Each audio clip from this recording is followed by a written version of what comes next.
Welcome back, everyone. It's really great to see you here for this quick take. Today I'm reviewing one of yesterday's videos from William Kirk Esquire here on YouTube. Let me start by pointing out that progress in terms of society is an increase in freedom, not the opposite, an increase in authoritarianism. History is driven by people struggling to free themselves of oppression. With that in mind, let's see what William had to say. We have some numbers out from the Washington State Association of Chiefs of Police and Sheriffs as it relates to homicide and other violent crime numbers in Washington State throughout the last few years, and candidly, the report is not good at all. William goes into some good detail on these numbers in his full 8-minute video on his channel. Be sure to watch it. But in short, what are those numbers? In the year 2022, Washington State set a brand new record. Congratulations, Washington. Yes, you achieved an all-time high for the most homicides in the state of Washington at 394. Now that's 394 that are actually deemed to be homicides. There are probably still some under investigation that have yet to come to finding. That is an all-time high. Wait, if you have been paying even casual attention to Washington State, you'd know they have enacted extensive gun control, flying in the face of our radical, constitutionally protected rights. Didn't they ban so-called weapons of war and such? What's with the homicide rate? As we also know, we've been going through a series of legislative sessions in this state where our Second Amendment rights are being systematically stripped away from us under the guise that this is going to make our communities safer and save lives. Okay, I was right. William has done extensive work discussing all of these measures. Suffice it to say that if you live in Washington, you do not have the right to bear arms to defend yourself. But the situation is much, much worse. We'll get to that in a second. Now, it has many politicians, like the infamous Liz Berry out of Queen Anne, clamoring to get higher and higher grades from groups such as Giffords that support gun control measures. Well, you see, Miss Berry, what I would suggest is that the grade that you're getting for effort is one thing, but like many other academic institutions, we grade here at Washington Gun Law on achievement. And right now, as far as achievement, are you making our community safer? Well, you're getting a straight F on that. I'd say so. A record set in homicides is certainly deserving of an F, and it's clear gun control is having no impact on violence, so Giffords can take a hike. So what gives? They say that figures don't lie and liars only figure, and I'm going to show you an example of that, because what we see here, when we take a look and we just graph out the data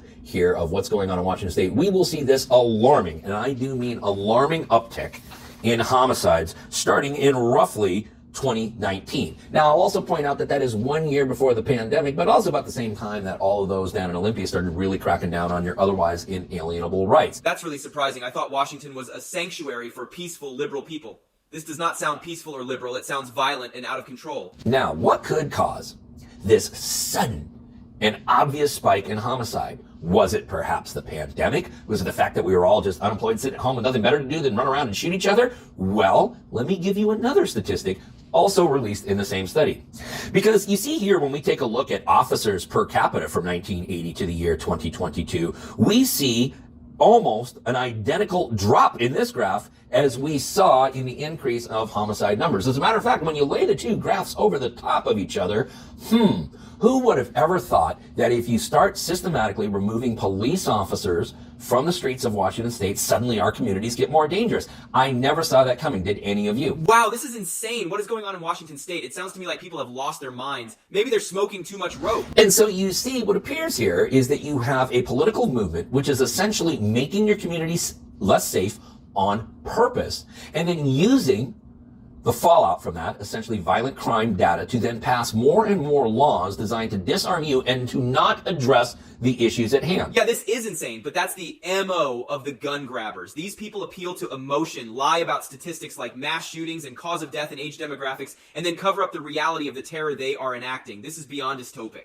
In my last video, I covered Braden talking about how the nanny state lulls us into a false sense of security, and here it is in plain for all to see. You also had sensitive places that were just introduced. You had Letitia James sue gun companies or ghost gun manufacturers.